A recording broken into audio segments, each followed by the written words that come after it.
North Africa, 1941. British 25-pounder crews are dying in the open desert. Their guns are superb. The Ordnance QF 25-pounder can hurl an 11.5-kilogram high explosive shell over 13,400 yards. It fires 5 rounds per minute. It can kill a Panzer III at close range with a solid shot, but the gun has no armour, no engine, no tracks. Every time Rommel's Afrika Korps punches through British lines, the gunners must hook their pieces to slow lorries and crawl to new positions under fire. The gun needs to move and shoot. Britain needs self-propelled artillery, and it needs it now. What it gets instead is a vehicle so poorly designed that its own crews will have to drive it onto a hill just to aim its gun. This is the Bishop, the self-propelled gun that cut one of the war's finest weapons in half. The problem was speed, not firepower, not accuracy, not reliability. The 25-pounder towed behind a Morris C8 quad tractor could keep up with infantry advances but not with armoured thrusts across open ground. When Rommel launched a counterattack, his tanks moved at 30 km per hour across firm desert. British artillery batteries needed 20 minutes to limber up, relocate, unlimber, and resume firing. In that time, German armour could cover 10 kilometres. The towed gun was also completely exposed. A near miss from a mortar round could kill the entire crew. An air attack on the battery position could destroy guns,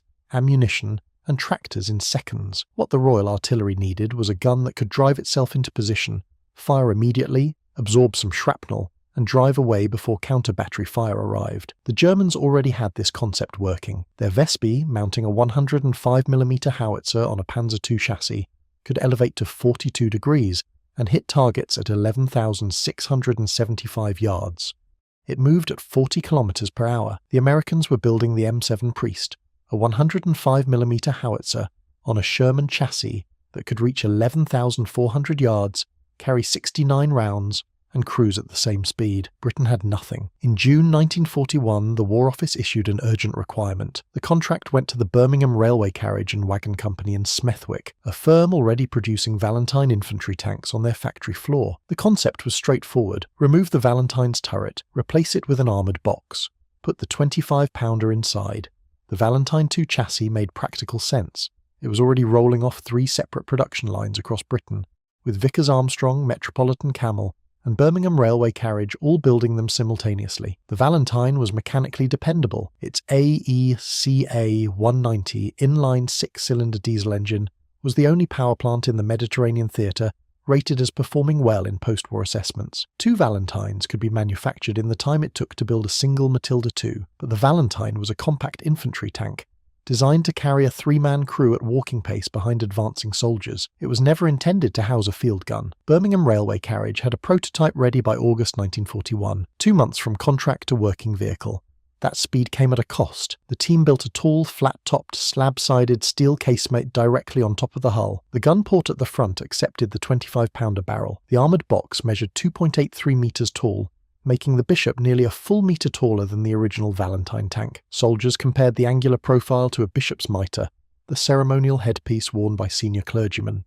According to accounts from the 121st Field Regiment Royal Artillery, the nickname stuck immediately and launched the British tradition of naming self-propelled guns after religious figures: bishop, deacon, priest, sexton, abbot. The whole ecclesiastical family started here. The casemate's armour was substantial, 40mm on all faces with 22mm on the roof. The hull retained the Valentine's own protection, up to 60mm on the front. This made the Bishop the best protected self-propelled gun of the entire war. Every competitor, the Wespe, the Hummel, the M7 Priest, the Sexton, used an open-topped fighting compartment, but that protection created the Bishop's fatal flaw. The steel ceiling of the casemate physically prevented the gun breech from dropping low enough for high-angle fire. On its towed carriage, the 25-pounder elevated to 45 degrees, reaching 13,400 yards. Inside the Bishop's armoured box, the maximum elevation was 15 degrees. Maximum range dropped to approximately 6,400 yards. The gun could traverse only 8 degrees total,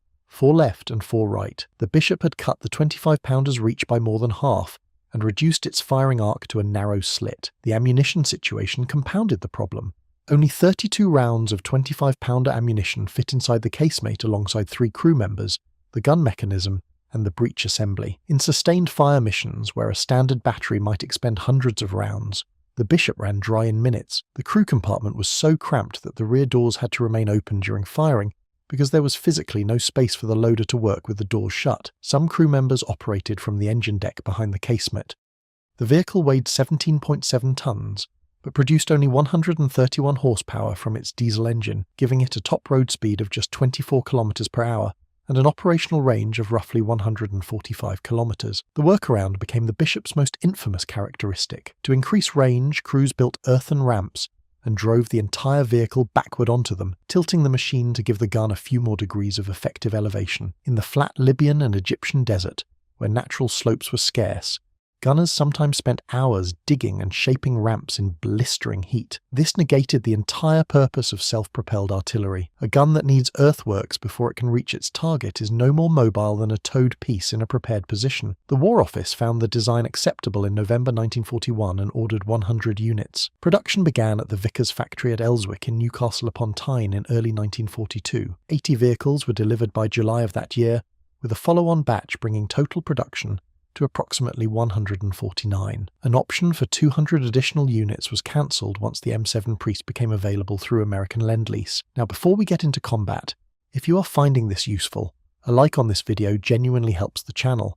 The algorithm notices. Now, back to the desert. The Bishop entered combat at the Second Battle of El Alamein, which began on October 23, 1942. 3 Royal Artillery regiments fielded the vehicle. The 121st West Riding Field Regiment received 16 Bishops in July 1942, attaching to the 23rd Armoured Brigade to support Valentine tank operations. Their batteries named individual vehicles in the British tradition. One A-Troop machine was christened Lily Elsie after the Edwardian actress.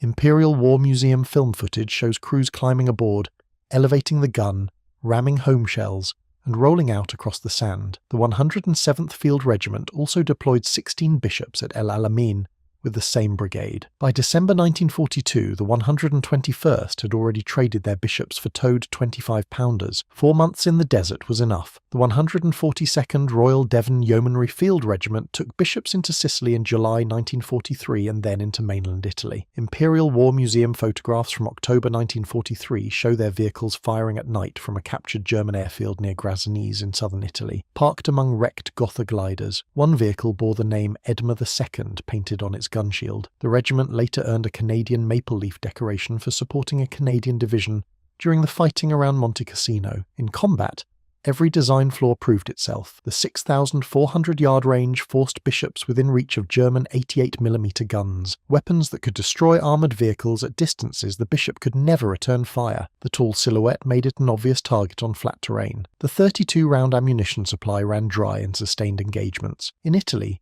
Bishops were sometimes loaded onto Diamond T-tank transporters, rather than driven between positions, suggesting that their slow speed and mechanical wear made road marches impractical. The vehicle was still in service in Tunisia through March 1943, and in southern Italy as late as February 1944. Against its competitors, the Bishop performed worst by every metric that mattered. The German Vespe reached nearly double the range at 11,600 yards, while weighing only 11 tons and moving at 40 km per hour. The American M7 Priest carried 69 rounds, nearly double the range, and cruised at 40 km per hour on a proven Sherman chassis. Britain first ordered 2,500 priests in March 1942 before the Bishop even saw combat. The first 90 arrived by September, and the Priest fought alongside the Bishop at El Alamein that October. Through late 1942 and 1943, Priests progressively replaced Bishops across the theatre, but the Priest introduced its own problem. Its 105mm American ammunition was incompatible with every other British gun. Maintaining a separate supply chain for one weapon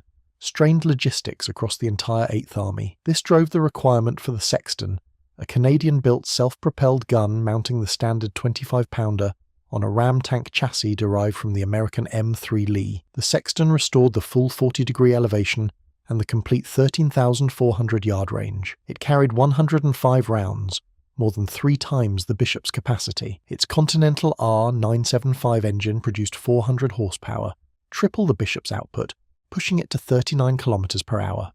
The Sexton stood only 2.11 meters tall, over 70 centimeters shorter than the Bishop. Around 2,150 were built. By D-Day, the Sexton was the standard British self-propelled gun. Turkey received 48 Bishops in 1943, accounting for roughly a third of total production. The remainder were relegated to training duties in Britain, where they arguably performed their greatest service, teaching Royal Artillery regiments the fundamentals of self-propelled gunnery before those units transitioned to priests and sextons. No bishop survives today. Every single vehicle was scrapped after the war, leaving only photographs, film reels, and regimental war diaries. Military historians are nearly unanimous in their technical verdict. According to the World War II database, as a design to meet an emergency, the Bishop served its purpose adequately at an important time of the war, but its most useful function was as an instructional vehicle for teaching regiments the basics of self-propelled gun tactics. That assessment captures the truth of the Bishop. It was a failure as a weapon system, and a success as a proof of concept. In June 1941, Britain had 0 self-propelled artillery in North Africa. 2 months later, Birmingham Railway Carriage had a working prototype. 14 months after that, Bishops were firing at El Alamein. The 25-pounder inside the steel box worked exactly as designed. The vehicle around it was the compromise that urgency demanded. Every flaw the Bishop exhibited,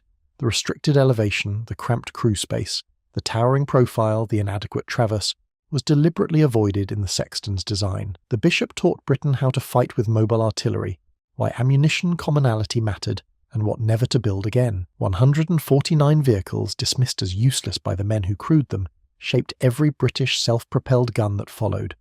The gun was never the problem. The box around it was. British engineering learned that lesson once, built the Sexton, and never repeated the mistake.